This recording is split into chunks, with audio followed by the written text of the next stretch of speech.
Welcome to the Corpus Christi Public Libraries Crafters Corner. Today we'll be making tissue paper art. The supplies you'll need is some Mod Podge, a sheet of cardstock or a canvas, tissue paper cut in different shapes, and a paintbrush. For today's example, I'll be using a piece of cardstock. Now all you're doing is you're dipping your paintbrush in a little bit of Mod Podge, getting your tissue paper. I've already pre-cut mine, and you're just adding the Mod Podge right on top of the tissue paper. You have to be a little careful because your tissue paper will tear if you put too much. And you can just, of course, just keep layering it however you want.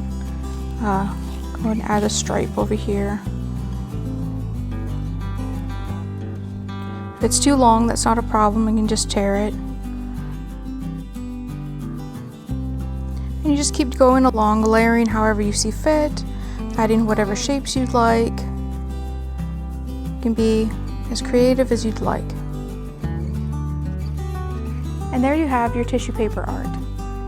You can frame this or use it as scrapbook paper, or you can use this technique to embellish other items. Thanks for watching, and join us next time on Crafters Corner.